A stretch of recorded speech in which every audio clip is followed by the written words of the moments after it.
Hey guys, before you watch this episode, make sure to subscribe to our channel and hit that notification bell. Thank you.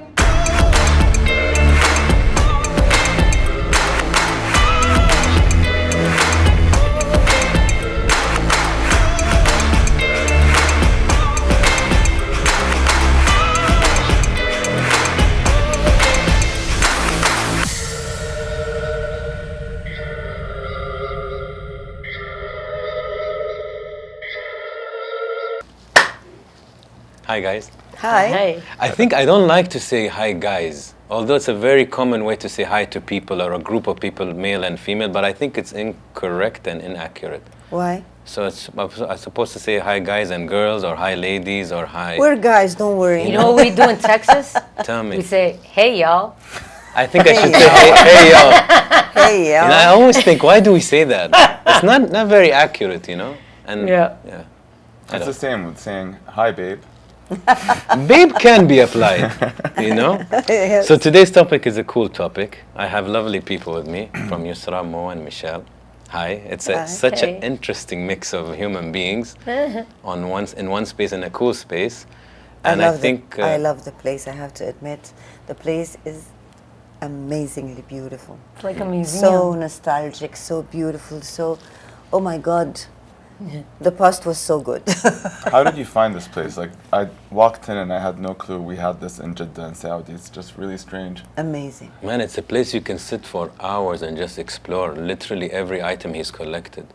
And we were lucky because his daughter works with us. And she's like, you should check out my dad's place in That's Jeddah. so We're like, cool. okay, let's check it Cool. out. The guys came, they're like, man, this is the Yeah, place. it's incredible. He has all these masterpiece posters and all these things that you no longer see anywhere. صح. And it's perfect with, Red's What's International going- Film Festival. What's what's happening happening, nowadays here? Yeah. So yeah, it's very complementary. So today's topic is a bit broader, but I felt I have the right people to comment on this, and it's fame. So I want us to have a very casual convo. So first question, and it's for everyone, do you like fame? Michelle. You are the wise one here. You have many years of No, experience. I mean, our fame here in the part of the world is totally different than your fame in your part of the Yeah. world. So we can have Well, it now from- it's global, no? Yeah, I know. Yep. But we've been in situations, I actually have been in situations with Michelle that we were very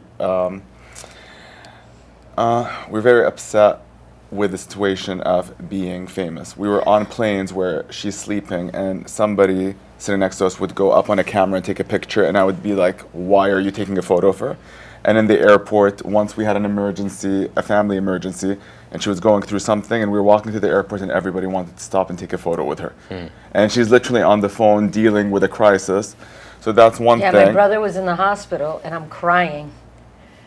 And a guy stops me and he could see underneath my sunglasses just rain because, my brother had passed away twice in the hospital, and I'm trying to get from where I am in Los Angeles. This was the worst case ever. There's a perfect example of fame going bad. And I'm trying to get to the hospital to where my brother is, and I am destroyed. I can even I want to cry now thinking about that moment. And this guy had no respect for what I was going through. And he literally was like, listen, can I take a picture? I'm sorry, I just know that I'll never see you again. And I'm like, but you want to take a picture of me while I'm crying in the airport? Like, what? And so I had a decision to make. Either I punch this person in the face or I take the picture. And obviously, I had to get to my brother, so I have no time for a crisis. I have no time for police. And so I took the picture. But it's a perfect example of the kinds of ignorance you can open yourself up to when you become a public figure. Because you no longer belong to yourself. You now belong in a sense, according to people, to them. Because you are part of the collective dream world. And at the same time, they judge you all the time. All the time, judge you. Oh, she's happy. No, she's sad. Okay, she's leaving. Okay, but she didn't do the proper thing. He didn't do it's always like this. It's always they're judging you, and they are trying to, how would you say, play the good part of the humanity, and you are the devil over there. And this is social media, unfortunately. For me, this is social media. This is the worst thing about social media from my point of view. Is that everybody has the capacity to just comment, like be sitting anywhere and take a phone and comment and make a remark? That's why I'm not on social media at all, because I mean, you will never satisfy everybody, ever.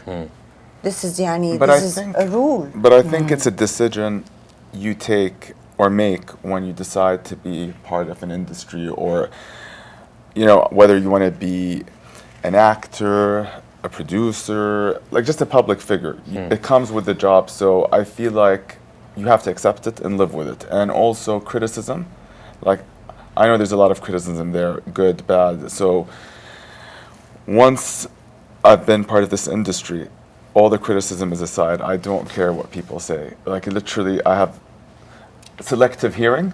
I just listen. Like literally, I hear everything, but now nothing affects me. I just select what I want to hear. But I have a question. Bravo. Can you actually do that? Because I've talked also to athletes, right? In the middle of a game, he's hearing people talk about his mother, his son, and one of my friends who's a footballer said, Anas, in the end, we are human. Yes, you can do the selective hearing, but some seeps through. Somebody says something about your brother. You're like, no, that's uncalled for. How dare you say something like that? There is a trigger. It's tricky. Mother, family, wife, of course. partner, you have that trigger that triggers you. That's And the you've thing. seen that on the Oscars when Will Smith, Chris Rock did a joke and he spoke about his wife. It triggered him. And then you had, the public opinion. Some people were like, oh, that was incredible. He defended his wife. It was so honorable. And then you had everybody, you can't do that at the Oscars, and it became a whole debate. And then the guy apologized, and it should be over. I mean, they forget that we are human, and sometimes there is a lot on our plates. To be fair, there are different levels of intellect, and when you open yourself up to the world, you're going to come across all kinds of humans. Some more heartfelt than others, some more intelligent than others, some more stupid than others, some more ignorant than others, some more careless, some happy, some sad, some depressed who want to take it out on somebody else because they don't have any power in their own lives. And so, you have to remind yourself that the world is like a human body, and the human body is composed of billions of cells and bacteria, and that is, you're part of an organism. And so, like, when you realize that, you can say, hey, I'm not going to pay attention to my gut today because I have an upset stomach. So, and the gut could be just a bunch of, people who troll on the internet. I never listen really to things that people say on Twitter or Instagram or Facebook. Same here. Because I just don't need the distractions. It is a lot to wake up in the morning and to exist on a planet that's floating around in the middle of nowhere. I have enough things to think about. Why am I here? What am I going to do with my life, in the little time I have left before I die? The last thing I need to do is worry about your opinion about me. You know what I mean? I love that. It's like, it doesn't make any sense. I just don't, you know what I mean? Yes, And that's why she's you see right. me sometimes, I'll wear the mask, depending on what country I'm in, what level of invasion of personal space I think I'm going to receive. And I'll cover my entire face with a mask that looks like I'm in Daft Punk. And people are like, why did Michelle start doing this? Like, what's wrong with her? And it's like, dude, my eyes give away so much information about who I am, how I feel, and what's going on in my personal space. I'm not giving that away for free, especially when I know that everyone's looking for something to be a part of. And it's like, I'm not opening myself up to everyone. That's exactly what I said yesterday. I take it off when I want to allow the world into my world. And I keep it on when it's my time. You know what I mean? What were you saying? I was saying the same thing yesterday in my interviews about social media and about the invasion of people into your life. Exactly. And I had a friend a couple of days ago, I was wearing a mask. She said, why are you wearing the mask? I said, I don't want anybody to know me. Now, I am so tired to the extent I can't smile. I can't smile. So I just need the mask, put my eyeglasses, and nobody would know me. So yesterday I was really exhausted. I had a long day, and I was doing a stop by at one of the many events that I have to stop by. And at one point, people, want to come and talk to me, which is normal. And at one point, after talking, doing small talks with 5, 6 people, a person started asking me questions, and I'm completely out of it. And I'm just I seemed that I didn't want to be there. And he was talking to me, I just remember, I said, uh-huh. And I was like, out loud, and I just turned my face, and then a friend of mine next to me was like, do you know you just said aha to the person, and you just turned your head? I'm like, yeah. And honestly, he should understand the stress and the exhaustion I'm under. Mo, they won't. This is what I started to learn, is it's very difficult for us to expect people to know what it is to be, and you don't know what she's going through, she doesn't know what Michelle goes, and it's very delusional of me or you to start to think they should know better. Unfortunately, they don't. And I think it's boundaries. It's like you say, I really have to go. Nice to meet you. And you leave. Yeah, but that's the thing. I tried doing that twice. Wow. And the person kept on talking. And also the other thing, which I've realized this week, or not even this week, I've seen it a lot, and I'm sure Michelle has seen it. Somebody would come up to you, or Yousra, come up to you and is like, hey, can I take a photo? And you're like, yeah, sure. And then they start a conversation. And you're like, I signed up for a photo. I didn't sign up for a conversation. I think that the big misinterpretation of individuals who just meet you, who live normal lives and don't live in the media, I think the big misinterpretation is that you're meeting a person who meets the same amount of people that you meet every day. And that's the misconception. It's like if you encounter as a famous person 50 people you don't know every day, it starts to take a toll on you. Because that means there is an influx of strangers that is not normal in an individual's life. Most humans walking this planet don't have to interact with 50 people they don't know every day unless they work in hospitality or they work at an airport. You know what I mean? It's a very specific thing to be exposed to 50 strangers a day that you have to talk to or have a rapport with. Yes. And it's a very good point. The airport person or the restaurant person, they know, they get it. They're there for and that. They're better at That's their reading job. energy because of that. But not like Michelle, you're there, let's say, to act today in the studio, and you're gonna pass by somewhere. So you already did your job, but you didn't sign up, like he said, for 50 small talks. Yeah. At 20, you're like, yeah, the weather is actually nice. On a set, you But I don't gotta realize on a set, it's like literally like a lot more humans than this on the kinds of movies that I make. I make $250 million budgeted films. So you have a set That's a full big of set. 300 humans. And imagine you're doing an intimate bedroom scene and you have to, explain to, about 150 people that are part of the original set that only 10 people can show up. And you know what I mean? Yes, and it's really. And they get really disappointed. Oh, like, how dare you? And to try, and people sitting on their phones, trying to take pictures, and sometimes a lot of people don't know what the protocol is. Being human is a complicated thing, full of so much influx of information and digestion of information. You can't expect everybody to know who you are or what the rules are. And so it's a lot of work. And to be fair, it's very tiring. It is very tiring. It is very tiring, definitely. I have a question for you, Yousra. When I read, first I love you. I always feel like I love you, so I have more. to say You it. know how much I have love such you. a soft spot for you. Same.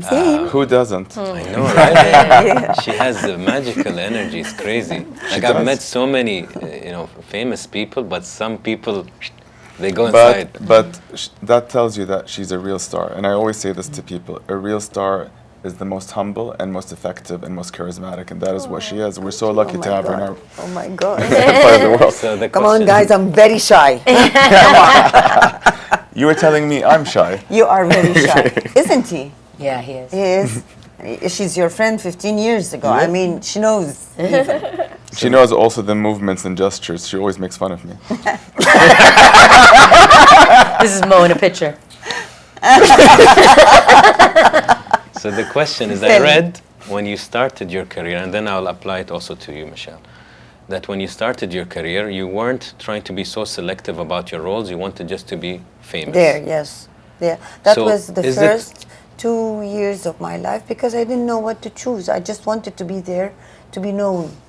But now, if you look back at that, Yousra, and that's the topic of today, the fame, before you also started, Michelle, is it the objective, like, I want to be famous, because you don't exactly know what famous is, you just think it's great, right? So you go for it, but then you hit fame. Is it what you signed up for? But let me tell you something. When I began, we didn't have the social media. We were much more happier and more free and more. We had our times alone. Nobody invaded your privacy. We had a lot of. I remember I used to go and film, and I had 5-6 films per year. So I used to go from that studio to that studio and to that studio. And sometimes I say, what's my name here? Okay. What is it there? Okay. And then I used to work, and I had about 20 films were not shown to anybody, and I filmed them, and I finished them. So nobody invaded your privacy. Nobody said, she's wearing a bikini. Oh, she's wearing, I don't know. Not that it wasn't there. These things were not there. We're getting more criticism nowadays than we had 30, 40 years ago. You know what I mean? So I didn't suffer from this when I began. I began suffering from the way of social media happening nowadays, and I didn't feel that fame, you know? But that must have been beautiful. The French The Riviera, best times of my all the life. best actors, like the Brandos, the Newmans, the The that best era time was of your so life. beautiful. Of course. And they were And free. no phones, so like you could do mischievous things, and nobody's there to film it. Sometimes, they had the best and times sometimes, in Michelle, the 70s you're and eating 80s. and you're quite hungry and you're eating and why? Leave me alone. Yeah. Leave me alone. Yeah. The moment is very special. So why do you invade my privacy this way? Yani, I was making a media day yesterday, and all of a sudden I found the guy walking and I said, stop, because he's taking what I'm saying to the media and he's going to show it on his special phone. With no context. With no context. Yani, he might take a word or two which has nothing to do with the meaning I'm talking about, and then he just posts it. You can make anybody look like an idiot or make anybody look stupid just by taking what they say out of context. Correct. Very easy. You reminded me once in Dubai, we were at a dinner, and I had a Hollywood actor, I won't mention his name, and we were all having, and some of his family members. And I remember him going, like he's literally trying to eat, and then somebody goes, and he's like this, and they go, can I take a picture? And he goes, can I eat this thing? I did it And she several goes, times. and he's like, where are you sitting? I'm gonna finish eating with my friends and family, and I'll come to you. They're like, yeah, but we're done.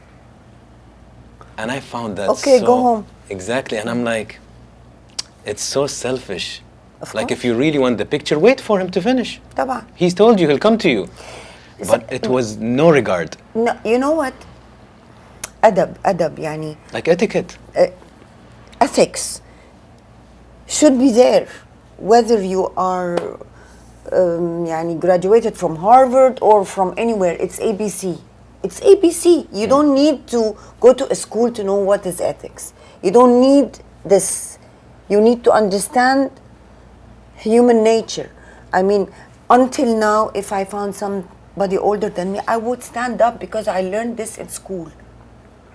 Yani if I'm sitting and he has no place or she has no place to sit down, I will let her sit down.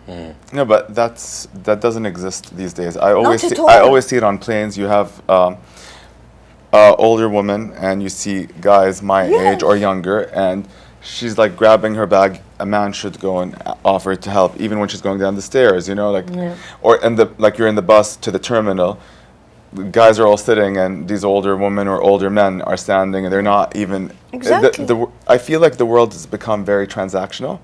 Everybody cares about themselves. Like, they don't, like, people, you know, like The Sims? It's like everybody's living in a little bubble, don't know what's outside their household. Yeah. No, but you know, the different cultures, you know, what I've always admired about the Middle Eastern culture is and Italian and Latin cultures is the way they treat their mothers. And I just love cultures that have lots of love for the mother. And for the family. And for the family. And I've always gravitated towards my desire to be around those kinds of cultures because it is a beautiful thing. The respect for the elders as well is a beautiful thing. But going back to the fame bit, you know, I remember when I first started and my first television interview, I was 20, I just turned 21 years old. I had finished the movie Girl Fight, and I was traveling for the first time to promote that movie. I went to Cannes for the first time at 21, and I just remember that process. But the first interview that I ever did, the woman had asked me, you know, you becoming an actress, like why are you becoming an actress? I was like, well, I saw how the writers are treated when I did 2 years of extra work. You know what extra work is? No. It's where you play in the background. Okay. So like you show up and you and 300 people or 400 people are like in the background of a movie. And so they treat you like kind of cattle, you know what I mean? And from there, you get to see, because you're in the background, you get to see the director and how he treats the writer. You get to see the actors and how they're treated. And I noticed that on the set, the people who were most protected, you know, on a Hollywood set were the actors. And I was like, well, if I want to become a writer for feature films, then I must become an actor, because obviously the writer, he's being yelled at by the director all the time. And I was like, I don't like how he's being treated. So that's why I became an actress. Interesting. But the woman asked me if there's a message that you want to send to all of you know, your future fans, because you know, if you feel like you're going to be in this industry for a long time, what would that message be? And I said, leave room for mistakes. I'm human. It's almost like I knew that I was stepping into a place of judgment. And I was really young, but I understood it from the perspective of like a kid who grew up in a very religious household. And I remember how my grandmother was always like, sit up straight, or like, wear the dress. You have to, you know, you can't act like that. These people must know that we're a good family. Yeah. And I'm like, dude, chill out. Like, you know, like, I'm just being me. Like, and I realized very young that like people care what other people think. And that to some people it's more important than others. And I knew that in this world that I was about to step into, it was like a big thing. Of course. That you're going to be judged Whether harshly. you like it or not. Yeah. And Whether so, like, you like it or not. for me, it was more like of a playful thing. It's like, this is a tool for me to get to where I want to go. 20 years later, I'm like, how come I haven't written anything? I'm like, work in progress. I'll get it tattooed on my forehead. That's another conversation. No. But it's interesting, you know, like the way some people might get into it. But I'll remember, you know, the difference between me and most of the people that I was working with. My desire had a line in the sand of respect. And if you cross that line, I'll go back home to Jersey City, go back to my regular life, and find another career, if you cross that line. And for a lot of my colleagues, there was no line. It was like, I'm gonna do it no matter what it takes. And that is the Me Too movement. That is, I'm going to fuck my way to the top. Excuse my language. Feel free. That is, you know, that is that whole thing of like, I don't care, you know, how much this person picks on me. They're more powerful than me. I'm going to let them do that so that I can get into a better position in my career later. But for me, that line is like, no, I'm not fucking my way to the top. And no, I'm not going to play that guy's girlfriend because she does nothing but kiss his ass all day. And that's boring to me. But Michelle is the type of actress that would look at the script and she would be very, like, she would drive the writers and saying, this girl seems dumb. She needs to have more depth. I'm not saying that. What is that? I can't, and like, they have to do so many rewrites to fit the character that she wants to do. And I'm sure they know it like no tomorrow. But if you watch her films, you know what kind of a character she is. Yes. From choosing such different. The action for her is the most important part, and the tough girl. Aywa. She's always the tough girl. It was the only way to be free from what they made all the other girls do. Play the girlfriend or be the accent, be the emotion for the guy who has no emotions. And it's like, dude, come on, you guys can get deeper than this, can't you? But I have to say something, you know, by Can I having ask you, both. what's your sign, Michelle? I'm a Cancer. All right. Cancer, I got a little That's lion in why there. She's like me. We're both cancers. You are a Cancer. Yep. I love Cancer. Yeah, I'm born the same day as my dad and my cousin. We're all the 3rd of July. Yes. And I'm born the same day of Sharon Stone, and I told her this. She said we're strong. Yeah. Good buddies. Okay, cool. Dangerous. You were gonna say something. Dangerous. No, I'm saying just with going back to fame and having, you know, Yousra and Michelle right here. A lot of people don't think of Yousra as Yousra or Michelle as Michelle. They think of Michelle, the majority thinks she's Letty from Fast and the Furious. And they also yell, Letty, Letty. And the same with Yousra. They relate her to all her films and her TV shows, and they don't think it is Yousra. They think she's the character because she is one of the warmest people. So people automatically think they know her. And she had people, and she's told me this before, would come up to her and just start a conversation like they know her. And, Yes. and she's like, yes. And there are times. The most funniest thing that sometimes, hi, we met. You remember me? I said, yes, I remember the face. Then, 20 years ago, I was standing over there, you know, saying hi to you. Where? Okay, I remember the face very well, but I can't remember the name. Yani, It's what she said. Our brains are not designed to know that many people per day. It's course, of impossible, course. even No. biologically impossible. of course. But if I flip it, now some people will be watching this and say, how dare all of you criticize fame so much? It's what made you, it's what got you money, it's what made you live a certain life, etc. So I'm not going to go with that kind of attack. I'm going to say, let's talk about the other side of it. Has fame given you a voice, a platform, a power? I would say yes. Of course. Definitely. And it gave me a lot of things. It gave me a lot of power, a lot of success, a lot of beautiful things. I wouldn't say that fame made me suffer because I don't know what and what and what. No. I choose what I want to do. I choose this. I chose this. I wanted this. So I don't blame anybody. I love what I have. I respect it, and it gives me back. Definitely. About a year ago, I did an interview with Anas, one-on-one. And he asked me, when you were young, what did you want to be? And I said, rich and famous. That sounds like so And you. you know what? I loved it because it was honest. You know, a lot of people, even if they I felt love it, that. they would never tell me in an interview. They'd be like, yeah, this and but that. when I was a kid, and I say it again, you know, like, I realized if you were an actor or a star, like even, why do we remember James Dean and Marilyn Monroe on the span of such a short period till this day? They've done an impact. So I said, if you want to have a voice, you want to be heard, you have to be famous. And of course, rich helps with the fame. So there is a very positive side of fame. There's also a negative side, but it's, I feel now, like, you know, I can safely say the majority of fame, you know, like, we're all complaining, there's no privacy, there's no, you know, a lot of people want so much from you, you get drained. I'm also very sensitive to people's energy. Yeah, me and him, we get Yeah, that. The same. exactly. And even Yousra, you know, like she even reads me. energies. And like when somebody walks, and I don't try to like, you know, be mean to anyone or anything, I can, like, if the person's energy is off, I slowly take my way out.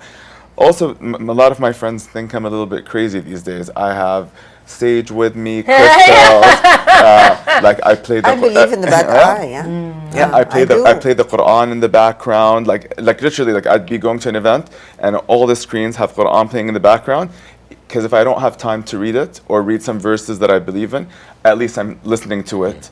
So it's just, I have all these like things, like people around me, like especially like a week like this, or to center yourself, because the energy it affects you. Absolutely. Yeah. And I have to say, as far as fame for me, I'm very proud of what we've done. We pretty much, specifically with the Fast and Furious series, we managed to do what hip hop did to the music industry, to the movie industry. I mean, when we first came out, there were no movies with a biodiverse group. It was very white when early 2000s.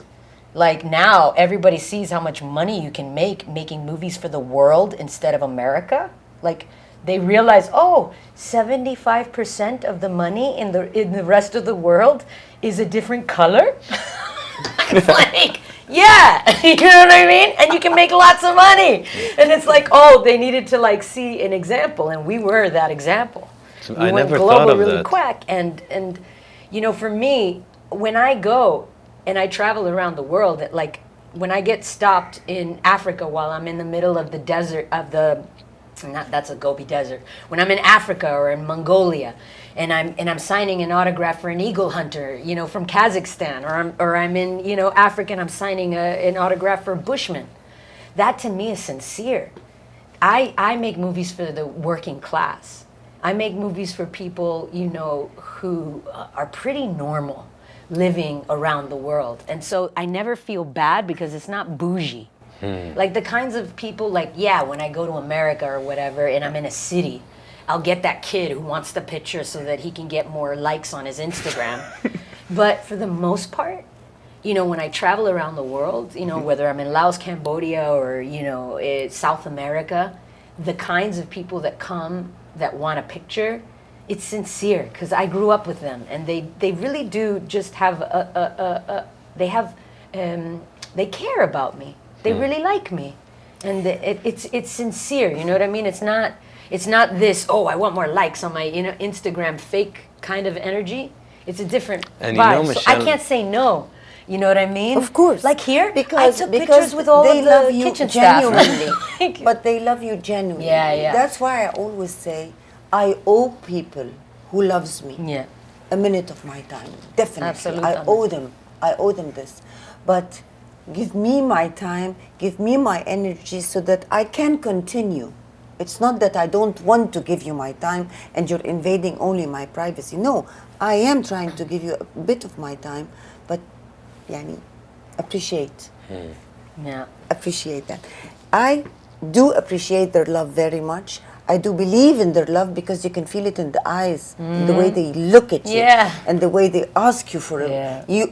I go and hug them sometimes. Believe it or not, I go and hug them. A hug is the best thing. I think, of course, like recently, when a lot of people have been saying a lot of things, especially now with, Saudi, we're witnessing evolution, progression. And people are very happy with the festival or with the music festival. Like there's so much going on. And I have a lot of people that come up to me and they're like, thank you. And I'm like, it's not me.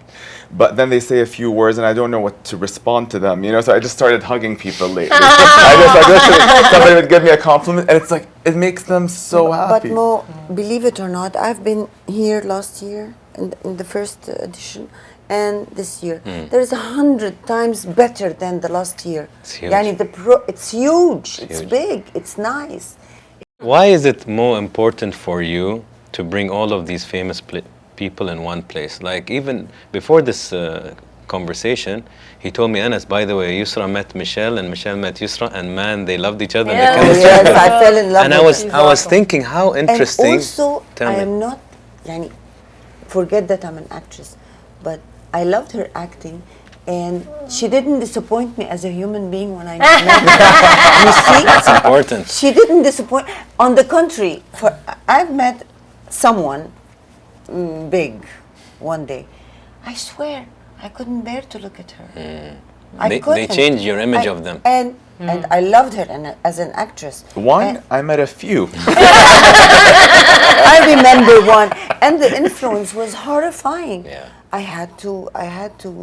It's tricky. The energy you're talking about, the energy, la. It's once I I remember couldn't. asking a dear friend of mine about a forgot her very name, famous singer, and I'm like, "You're extremely powerful. You can invite her and have a private concert if you want. Like, why would you love this person? I've always listened to you listening to her." And he goes, "I'm afraid. I'm afraid if I get her, my image of her would change if her personality is not." It's interesting. And the point I was trying to make also, Yousra, you being similar fields, but from very different parts of the world, Yes, right? yes. And different generations and different nationalities and different cultures. Do you girls or ladies think you're more alike or not alike? We're quite alike.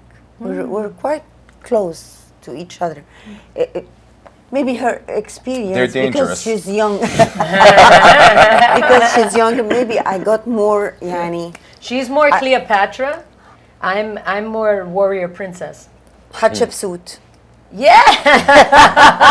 You know, that boring king, a female king who pretty much But kept the peace in Hatshepsut Egypt. was even much more 40 stronger years. than Cleopatra. In a way. Yes, but nobody talks about her because all of her statues were defamed, Yes. destroyed. Yes. Yeah, and when you talk about making a movie about Hatshepsut, you can't because then they're like, wait, she reigned over Egypt and it was peaceful for But 40 when years. you come to Egypt, Where's I'll the show you her story? mummy. When you come to Egypt this time, inshallah, I'll show you her mummy. Oh, I would love to. You won't believe that this was a great queen and a warrior at the same time. Que bella. So, Mr. Mo, is this one of the reasons you want, like this, what's happening now? Is this how you saw that Three I need to different bring different cultures. people all in one place? Well, it's always been a dream of mine to be able to do this. And even though, you know, it's nonstop work and we have an incredible dedicated team that haven't had sleepless nights for weeks now.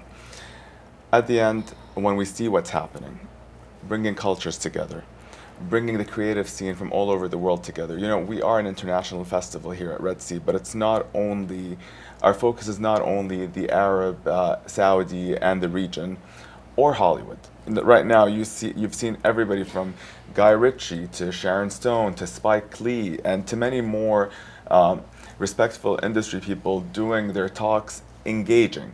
But what I liked when I was at the Spike Lee, when I saw you there, when he was doing the In Conversation, when people were asking the questions and you were listening when they were saying where they're from, they're not regional, not all of them are Not at Saudi. all. No, Somalia, Nigeria, South America, it was crazy. Que bello. Yeah. So this is exactly what we're trying to do. So knowing that, like, literally, it's going to drive us even more to to try to even do bigger things. And we have the support from the leadership that we're very thankful. Like, it's very rewarding to see what you're doing to your community. He went on a... Yeah, you're great. Like, I'll tell you exactly what I'm... Good. Yeah, but this is The energy going on Yeah. here, amazing. 75% of the rest of the world holds the biggest populations on the planet. And to not have those people featured, or those races of humans featured as the main characters in whatever films you're making, is stupid. no, but also It's just I love how she stupid. puts these I things. love But it's dumb love because the it's way like come on, guys. You're ignoring McFly, huge your shoes audience. untied. No, Like, come on. But I've Doesn't make sense. I've said this to Yousra, I've said this to Michelle. You know, what I've realized, there's so much ignorance in the world. And it's not going to change overnight, especially when it comes to places like Saudi or the region. You know, it's going to change brick by brick. So we need to be patient. But I think this year, what we've witnessed is a huge step. And I think it's going to be easier moving forward after this year. But we had, I said that to you when I was in LA, when I went, me and my team went to LA and we did a lot of roundtables with the biggest studios, William Morris, CAA, PR companies, The sharks. lead, narrative, Rogers and Cohen's, and we sat down and we literally, we're like, we're here to have an open conversation. You want to ask us everything about the festival, everything about our country, we're here. Talk to us.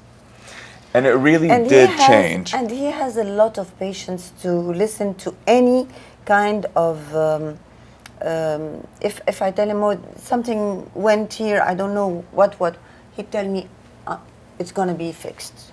No worries. No, Yani, he's always there to provide support, to provide, to give the whole festival all his power. Well, we make a disclaimer. We'll make a disclaimer. Mo had to take a vitamin boost just to even be here because of how much he's been giving. So I think that's much appreciated. And I think people don't know that all of you have been running around, and Mo, I think you more than all of us. It's not easy. And I think, why did I ask you that question? It's not a promotion of the festival. It's because I'm witnessing it with its also challenges, because it's only the second edition. Of course. But as a witness to see this and to see so many human beings, and I'm fortunate now to be sitting with all of you, and to see even, you remember at the Spike Lee thing, there was a Vietnamese guy who stood up and he said, the whole world looks at Vietnam as war-ridden, and that's the only movies we do, and it's action, and it's this, and he's like, there is so much more to my country. And these kind of conversation, Michelle, it's like, it's kind of bringing these people, using fame, we go back to the fame, you were all famous, and you bring that fame, but you shed light, as you said, as 75% of the world. And that's the thing. I think ultimately, at the end of the day, there's a machine that Hollywood created. And they are number one at being able to take their culture and make it appealing to the rest of the world. Why is that? And that's the answer that he needs to basically understand and then be able to transport to other cultures so that we can use that same machine to lift. Because the thing is, ultimately, at the end of the day, whether it's being a woman or being of another race that isn't the number one allotted race on the planet, you have a stage. And that stage is only important if you understand how to make it important. It's a technique. That's what makes the machine of Hollywood what it is. Disney didn't become Disney by running around promoting white people. Disney became Disney because it understands the magic of taking a culture, respecting it, and doing magic with it. Exactly. Now, what I mean by doing magic with it is, the magic is understanding storytelling. That is something that Hollywood has in a way where people around the world can understand the same message no matter what language you speak. Now, what Disney did that was amazing, that is beautiful, that now, everyone else needs to have their eye out for, is being able to use that machine of storytelling to show love and respect for every culture around the world. And if you look at the different types of movies that Disney has provided in their cartoon world, you'll see respect for Africa, Lion King, respect for the Hawaiian people, the amazing Lilo and Stitch, respect for Saudi Arabia, Aladdin, respect for, and it's that you have to come with love and you have to come with respect, first and foremost. And that's the only way to penetrate all markets. So, Bollywood may be really good at celebrating a certain aspect of a certain culture, but it probably is a little bit too isolated in its format to spread around the world. And maybe that's why not everybody knows Shao Kahn, or Jackie Chan, he was able to penetrate the markets of America with Rush Hour. It's the only reason we know about him. But Rush Hour is a format of storytelling that is global. Now, this is all semantics, but at the end of the day, there's a trick. When I was a little girl, and we can learn I used to from go the past, to a movie, to the cinema with my mom or my grandma, we used to watch three basic films: American film, Indian film, Egyptian film. This was a must to be in our cinemas. Every night, you have to see three kinds of film in one In the same cinema in the complex, same cinema, yeah. in the same cinema. So this That's is how awesome. I was born to love cinema. This is how I loved it. This is how I believed in it. This is how this language of art came into my heart, and I said I would love to be in that screen. It's the only language you don't need a translator in. It's art. I have a few, if I ring back to the theme of this conversation. First question is, for everybody watching who's not typically famous, right? Because of their craft or industry, and they have this glorious idea about fame. What would you guys and ladies, tell them? Would you say, be careful, it's not what it's supposed to seem like? Or you'd have certain pointers, like, is it, because people are obsessed about fame, obsessed today, where, Yes, like, of you course. even talk to a young kid in school, he's like, my goal is to be an influencer. And I'm like, what does that mean? Like a specialist in cooking? Okay, a specialist No, in... they want to be content I creators. just want to, yeah, that's the Yes, better word. yes, That's what they yes, want. Yes. But I don't like, and because I remember somebody asked me, and they go, Anas, do you like to be famous? I'm like, famous for what? That's so important. I like that. By the way, that's so important. Famous for making pranks and bullying people on the street? No. Famous because people respect my mind? Yes. Yes. Give me Come on. 5, bro. So that's, I think, the bigger question. But the question is more to all of you. Everybody watching that is obsessed with fame. What is your opinion? You want to take it? Should You I? want to? Yeah, I think so. It's a tool. You know, it's a communication tool. You come from somewhere, you have a voice from that place, you have a unique perspective, and you know you have to have an intention.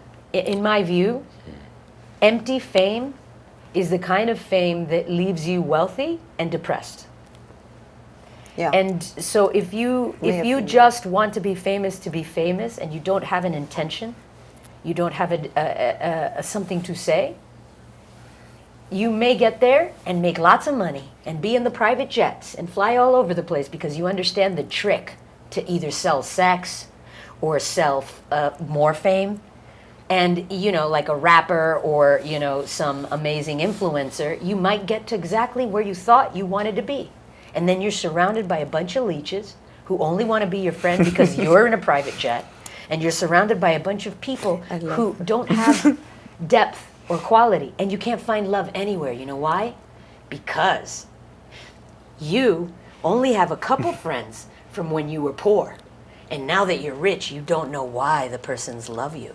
So So like you have to, I think, personally, when you desire something and you really are willing to go out there and get it, you need to have an intention and you need to have a voice. Very specific, because otherwise if you go blind into fame, it can be a disaster. Yes. So Very well said. So my friends, you can count on one hand. Okay, my really close friends, and Michelle is one of them. And we grew up together. Like we literally evolved together. We watched each other through periods of our lives, and we reached a point where our life was all about, you know, wanting to work and then go to the, you know, success of your glory. Whether I had a film premiere, whether she has her film premieres, and we're at festivals, and then we're going to all the hot events and parties. Oh, I want to go to that dinner, that gala, that was, and then sometimes when you're not working, you're not producing another movie, or you're not getting cast to act in another movie, you'd be going around the cycle, and you realize, why am I doing this? I don't have a film to promote. Why am I doing the cycles? Is it just because they're inviting me because they know my name?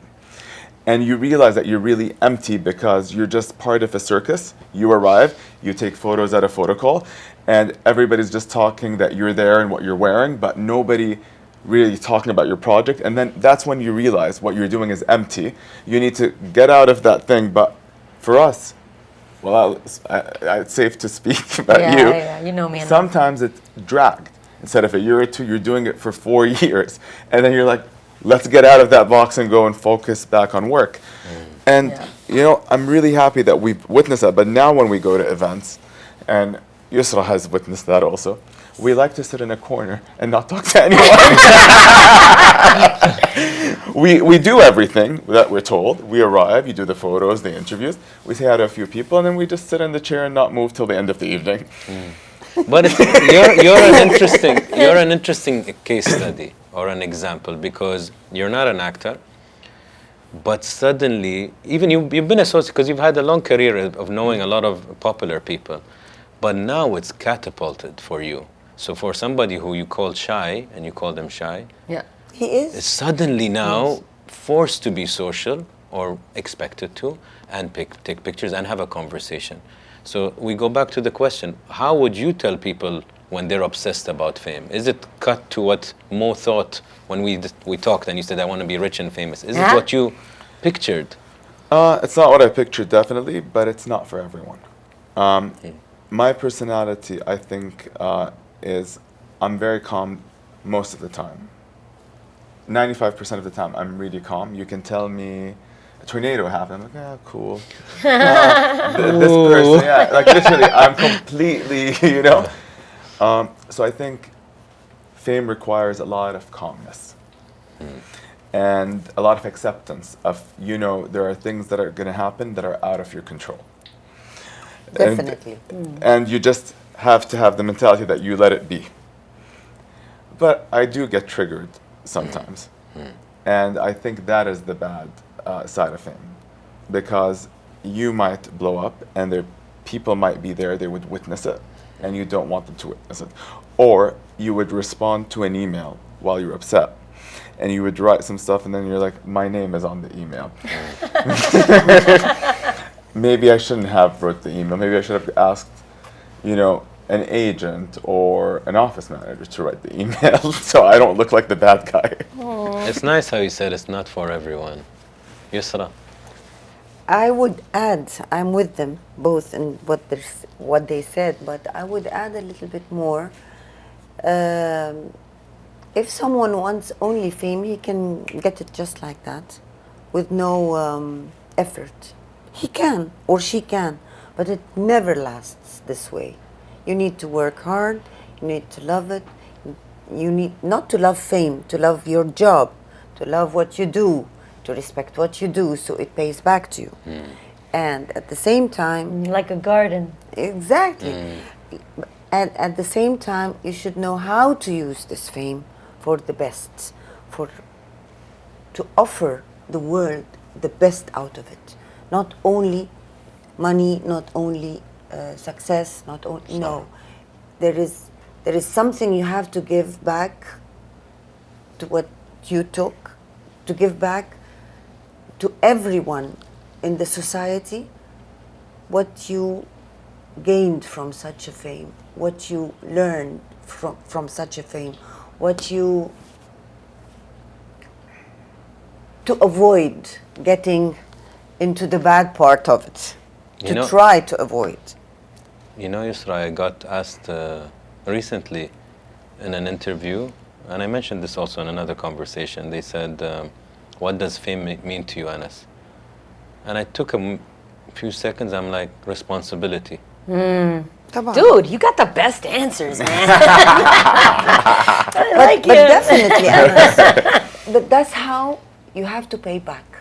If you don't feel responsible, how could you pay back? Of course, it is a responsibility. 100%. It is a great responsibility. It's a big and heavy And you one. know what But Anas, I think it's safe to Tell me. say, with you, with Michelle, with Yousra, with all of us, do you think this was something that you signed up for? It just happens. Yes. You don't sign up to have fame. It happens. Even though sometimes people think they're famous, they're not really famous until they feel that pressure of responsibility. And that's when you realize you're actually known. Whether you want to admit it or not, like a lot of times I don't admit it. I pretend that I'm your average person living day by day. Nobody knows anything about me. You've never been average. What a lie. But what I just What's realized average about him? after talking to all of you, I realized that I'm amongst responsible individuals. Why? she talked about how she, and you helped, how she revises scripts to make sure they're not silly or stupid or belittling women. Let me tell you, any Responsible. responsible actor or actress, they must do the same. Yeah. And Yousra, to give you credit, and this is no sugarcoating, to be this relevant for this long is not a coincidence. You are still loved and relevant by all the generations. That's not easy. A lot of people are relevant temporary. They do a great song or a great movie, hey, and after 1 year, nobody hears about them. But you know, And I'm sorry, I'll just give credit to him too. okay, of because course, he could have just sat down with his celebrity friends and chilled. But he took the biggest challenge ya habibi, oh. to do something where we are now. It's Yeah. not easy. I'll come back to you, yeah. I'll say it in Arabic so that we can translate it properly. في ناس قد الشهرة وفي ناس مش قد الشهرة. في ناس لما الشهرة بتجيلهم بيفهموا يلعبوا بيها ازاي ويتعاملوها ازاي، وفي ناس لما تجيلهم بتبقى بتلخبطهم، بتجننهم. صح. I'm saying, She's spitting wisdom. What is it? I said, there are people, when fame comes to them, they can swallow it. They can know how to digest it and to use it the proper way. And other people, when fame comes to them, it makes them go crazy. They're not made nuts. for it. They're not made for it. Yeah. So they will never be in the same level of the people who can digest the fame and understand it and use it the proper way. I feel like, in a sense, the fame is a ticket to live vicariously for the people. Like, I feel like for me, that's what it has been for me, you know? Kid from poverty, you know what I mean, who made wealth for herself.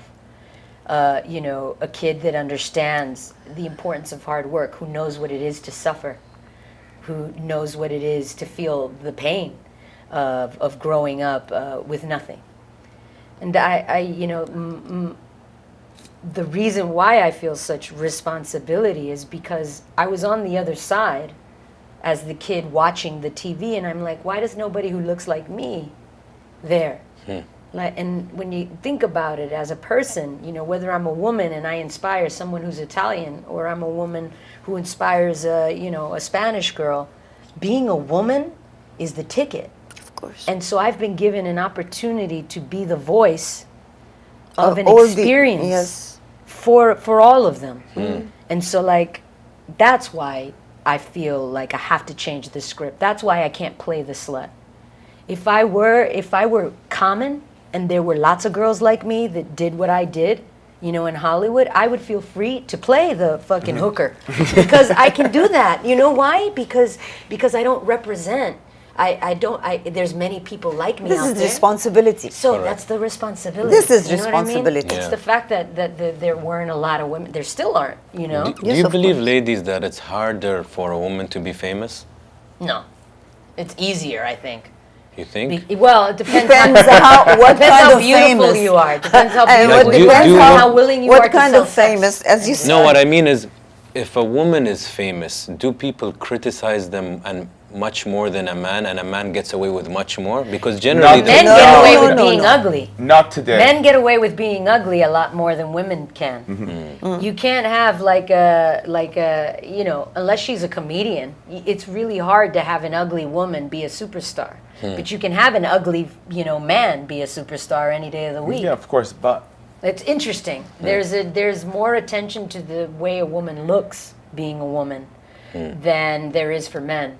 Like, it doesn't matter if as long as you're funny or you have charisma as a man, you can survive. In yeah, the but field. I think not today with what's going on in the world. It's harder, I think, for a man to get famous or to like all the actors now, all the males in the industry, especially in the film industry, have to be very cautious, be careful what they say, what they write, how they talk to a woman, because you have this woke culture that if you say anything, you can get canceled. You get canceled, dude. It's happened so much. And literally, it goes the same with the fashion industry.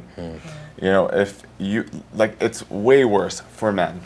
than women. Excuse me for not taking out the tissue and wiping my eyes, because you've had many years to enjoy the Of course, freedom. It's our time now. Yeah, it is women's time. And also, two things that I want to say. I wanted to, we've never done this by design, like even going back to the festival.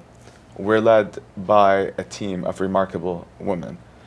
And, That's very true. I'm very happy Jomana that is our amazing. chairwoman, Jomana, Amazing is brain, not amazing only the chairwoman of the festival, but she's the CEO of the largest media group in the region, SRMG.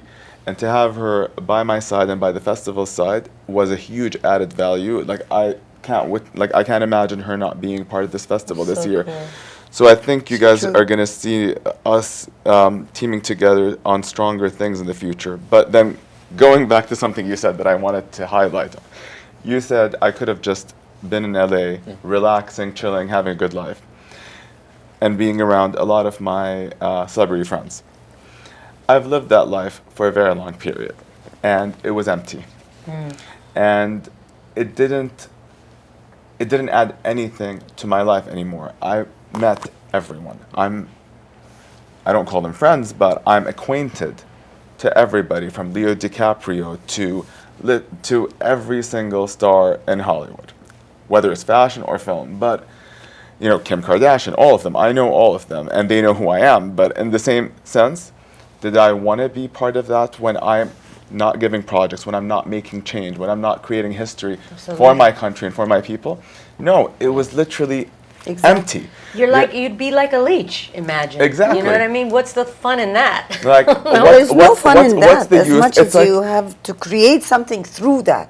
It's like, this thing in Arabic. It says, "Al-Jannah min ghair nas ma tindas." It's the same thing. Why have this beautiful life that everything looks perfect? Have a beautiful house in Beverly Hills, have a beautiful car, have beautiful friends, when there's nothing, there's no depth. No purpose. No purpose. Kuchiku! Isn't he so sweet? I love him. Now I know why you're my best friend. After 15 years. Now I know. Well, she used to call me Despicable Mo. Despicable Mo. At sometimes because Only of that. when he gets angry. I have a question, a tangent. Has fame affected your mental health? Mental health? Yeah. I'm stronger. Has it ever made you really down or broken or depressed? It just gets too much. Look, I know when to isolate myself totally when I'm totally tired. Yeah. When I really get very tired, I simply disconnect from the world. I could stay only at home. Maybe fix my things, clean my house. Mo hates it when I go in my cave. I do it a lot. I go into my own bubble. Yeah. And I think it's my right to disconnect for a while so that I can recharge myself and then go back again to what I ever have to do. But you can't be on the go all the time. No, you can't be on the go all the time. Yeah, and you have to No, you have to disconnect. You don't have to give yourself the time to grieve. You have to give yourself to relax. You have to give yourself the time to feel. I'm stupid. I don't want to do anything. Yousra, I never thought I would say this. When somebody asks me, "What are you doing on holiday?" I'm like, my idea of a holiday right now is sitting on my couch watching Apple TV and not being asked to do anything. They're like, but you're not. What place? I'm like, my sofa and my Apple TV. I don't want to see anyone. That's what I want to do. I don't want to look at my phone. I don't want to see notifications. That is the perfect holiday. But going to something that I just remembered, when I saw you in Doha for Fashion Trust, and you're with one of your team members, she said something to me which really meant a lot, because I don't realize, I do things selflessly, and some people realize. And there was some designer, and I saw you, and I saw somebody from the region. I'm friends with the designer, and he's like, a big figure, and he's a friend, and I connected all of you. And then she came up to me and said, I can't believe with everything that's going on with you right now, you're like that. You're introducing people, you're connecting. And when she said that, when she left, I was like, that's really sweet, but you say some people can change with fame? that's a proof that I'm one of the people that always stay the same. But there are people that can't handle fame, and there are people that even I have friends who were young rising actors and now they're big actors, and when you call them and stuff, they always used to text you and then they're like, hey, can you reach out to my agent and tell her to pencil me in my schedule? I'm like, you can text me. Like, we've traveled the world. You're my friend. Why do I need to go through your agent to pencil an appointment with you? So some people, it comes to their head. يكبر راسهم. Yes. ايوه ما هو ده اللي انا بقوله في ناس قد الشهرة وفي ناس مش قد الشهرة. I see it as, I've always pictured it as a balloon. If your balloon gets filled with your ego and your ego keeps rising, you need somebody to yank you down. Yeah. And if you don't have those people around you, whether it's your mother, your brother, your friend, your best friend, your You sister, can spiral. who will really tell you, calm the fuck down. Come back. Then you not be grounded. And we need those, and some people don't have that. Oh, so dude, the balloon, it's amazing. It's amazing to watch, like, the humans act like they are not going to die one day, like everyone else. Oh my God. The one You thing. know, it's just like, we have so much in common, guys. Yes. We all use the bathroom. I say the same example. I say the same example. And we're all, guess what? We're gonna die one day. Oh, yeah. And you know, Michelle, you don't need to go far. Just get really sick for 3 weeks. And watch how people forget have you. a headache for 10 They minutes. forget you. You'll go nuts. It's crazy. I mean, like, even not dying is the extreme, right? Yes. But even when you get really sick, so let's say, God give us health, but let's say we get sick for 3 weeks, 4 weeks, right? So you stop being relevant, you're forgotten. Because I can't use you now in a movie, I'm not gonna invite you to my party. Suddenly people they'll talk about you. Where is Michelle? She's been absent for 2 days. After the 4th, 5th day, I took a break for 2 years, and then that 2 years turned into 4 years because of COVID. And it was really tough for me because I realized that I needed to stop partying around the world so much. Of course. And I needed to get my Chill out. spiritual kind of like alignment with myself and get to know myself better before I go back out there, because I wanted to attract new energy.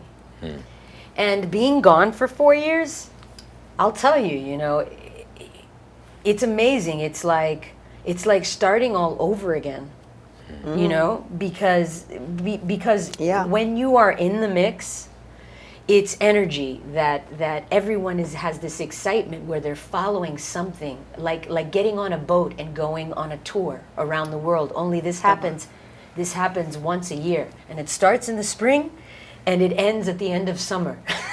Exactly. And this was our life for a very long time. Very long time. Yeah. We call it floating. We love being, I'm not going to say that, but we love being on beautiful places. And you know what? On the water. and it's this excitement of being in the 1% and traveling around the world and enjoying festivities and being together with everything that's relevant. Once a year. We've been to places that I don't understand why we were there. We went to Grenada. We went to like China for an event for 24 hours. We'd go in and we're like, oh, the event's great. And then we'll leave and we'd go somewhere else. It's just... It's FOMO. It's this idea that like you need to be part of something greater than you. But she's right. All the time. And the You're right. When you're away for addictive. 4 years and you go back again as if you're beginning from scratch. It's like you missed the boat. Yeah. If you go away FOMO for 4 has years. become also extremely I have a new strong word. because of social media, because you see people and what they're doing, they're like, I want to be in that concert. Why did they go? I want to be at that stand-up comedy. And you start to have this FOMO. No. Now I don't multiplied. have FOMO. I have JOMO. What the hell is this? So, Joy of missing out. nice. حلوة قوي دي هايلة. So But good. you didn't answer if it affected your mental health. Yeah, it has. That's why I took the break. The 4-year break helped. Yeah, I took the 4-year break because, when you get FOMO, and that's a real thing, it's almost as if there's a part of me that expected, and I was joined by many others, that expect every year to show me something that my life hasn't shown me before. And that excitement will lead me to the Cannes Film Festival. That excitement will lead me to the French Riviera. That excitement will take me to, Ibiza. That excitement will guide me towards, having the most amazing, supposed amazing summer. And then you go to the party and you're there. And while you're in it, if the music's not the most amazing thing on the planet, you're kind of like, why am I here? And it's like, what am I expecting? Am I expecting to meet the love of my life this time? It didn't happen the other 20 times I came. Why was it going to happen now? No, but also there's, going back to fame, there's a lot of disappointing factors. I remember we arrived to Cannes, we were in Antibes, and we're staying at our favorite hotel, and the Hotel du Cap on the water, and she goes and she opens her balcony and she just wants to go outside. And there's two photographers right in front of her balcony, climb the rocks, taking photos into the room. And she's like, God. so I need to not have a sea view, close the curtains and sit in my room now. So there's all these factors that, there's ups and downs. It's a very interesting point you mentioned, and I heard it through one of the guests. He said he interviewed these really big athletes, and when they won the Champions League or a certain huge trophy that they dreamt of, he's like, after I lifted it, and then I'm like, it's not and if you don't find your purpose, you can't be happy. That is the most astounding thing about being human, I think. Is that, and you can find this with meeting, because I ask all the time, my billionaire friends, I ask my famous friends, I'm like, what is it that keeps us desiring more? It's like you'll never. Human. I believe this is a human. You'll never stop feeding it. No. لا دي طبيعة بشرية صح. يعني. نحن حتى نقول في القرآن المال والبنون. زينة In the Quran it says the most مزبوط. beautiful things on earth are money then children. Imagine how human beings are. They're after it. Yeah. Oh, I want more. I greed. Yeah. It's greed. It's crazy. But when you do it with purpose, It's that's It's when totally your whole different. life changes. Correct. And I think that's why I needed to take a break. There was a long time there where I was blind of my purpose. And I said, no. Me? No. But in Hollywood, it's totally different. It's much more harder than in our part. Why do you say that? Because it's like a very quick machine going on. Yeah. It's a very quick machine. It is. Takes from your energy a lot. And No, it's right. not easy at all to be a star, a good one. She's absolutely right. I've seen this, and I've Yes. witnessed it with people I personally knew that were the biggest stars of the moment. And the industry, especially Hollywood, chewed them and spat them out to the Yeah. gutter. Yes, Like literally they in just- one See this day, a lot too. literally takes like your blood. literally Yeah, they these suck your girls blood or and this energy. guy, like I know three That's people, what I see always. literally they are on the biggest covers, Oscar campaigns and this, and within 3-4 years Tuck. nobody knows them, not relevant. هم عاملين مفرخة Yeah. هناك. لكن أنت هنا in our part of the world لا, they still give you respect and love. Even if time passes on. You're It's an different. icon. There's more. It's There's different. more. There's more community. There's more protection here. They are grown up with you. They love you. They look up high to you. يعني لا, it's different here. So I think إحنا أرحم كتير. If I have to conclude with one last question. Fame in one word for each of you. هرجع أقول responsibility. Mo. Success. Okay. No, but then I have a question for you. What is success to Mo? Because it differs. It's subjective. Yeah. What is success to you? Success is to be able to be a game changer, to be able to connect cultures, to change history, and to, other than responsibility, have sustainability in what you're doing. So what I'm doing today, and I was saying this also to a few of my team members who are here, we are creating history. Like what we're doing right now, in a few years, people are going to be, they're not going to remember about the lift of the cinema ban or we're creating the first film festival. This is our second year. It's the first time that we have the quality of international attendance, whether we had, the biggest stars from Korea, or Shah Rukh Khan, or Akshay Kumar, or Spike Lee, or Sharon Stone. This is their first time in Saudi. We are, And they are amazed we by are, Saudi. I have to tell moving they were mountains. stunned by Saudi. They go And if to you see the Aula, press, they go here, they go she there. just and came they- from Alula. Yeah. So very just beautiful. so just to read some of the articles and the feedback, like Spike just gave the funniest, I don't know if you've seen it, about people judging Saudi. He's like, I am in no position to judge Saudi. That is something a white American would do. Oh my so God, right, I too. love it. Okay? And then the other thing, which was on Variety or one of those trades, was Oliver Stone saying America should judge itself before judging other countries. Quítate la paja de tu Yeah. ojo. Yeah, that's a saying. And also Sharon Stone, if you read her headline too, she said she came here because she's an envelope opener, and she's, you know what I mean, she wants to open change. Que bello.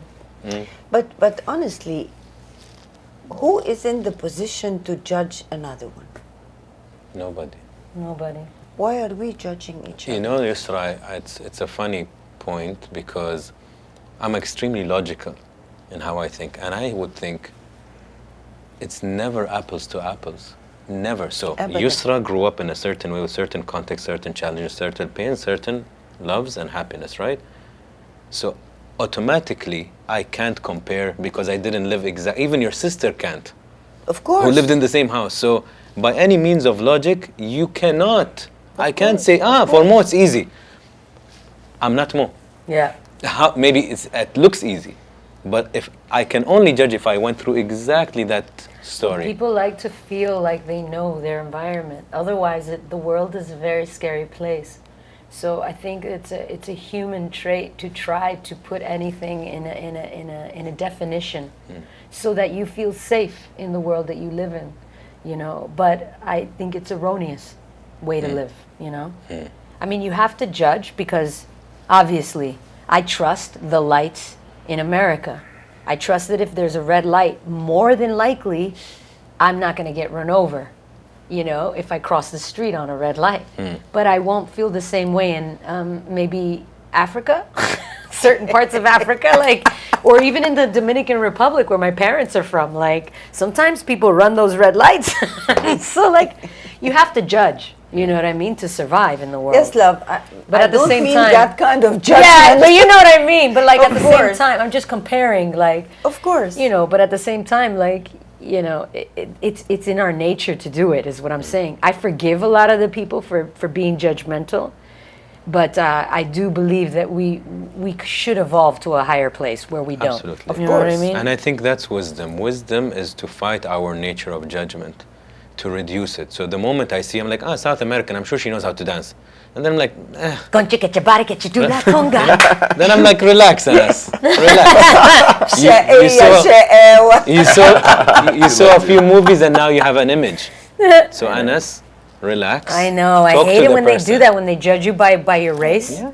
It's like, dude, I'm American. Same with Arabs. I don't even hang out in Dominican Republic. My parents are from there, but I don't dance salsa. They grew up probably dancing this stuff. I don't even I know love what it's salsa. like. No, Yusra, but that's the thing. It's when Hollywood goes and puts No, but- Hollywood does this more than anyone. Look at how they project any Arab So- culture. Almost all the movies are about terrorism. And it's just no, like, but come when on, I was man. when I was living in Hollywood and I was producing films, a lot of the people that I would go to meetings with and try to get films up and running had no clue I was Saudi. They would think I'm American. And even with my name, they would think I'm one of them. And then literally, oh, you're Saudi? Oh, we thought you were originally from there. I'm like, no, I grew up there. I'm Saudi. So they don't, there's this thing that I'm very lucky that But to be fair, I you're can- educated in London the college. without the accent. Yeah, college, but still, I grew up in Saudi. Yeah. I went to school until I graduated high school, so But no one would think that. no one would think No. that. And also, a lot of people from here, from the region, they speak incredible English because we have Wonderful. American schools, Correct. we have French schools, British schools, and some of them have not left the country. There are more people in China that speak English than in America.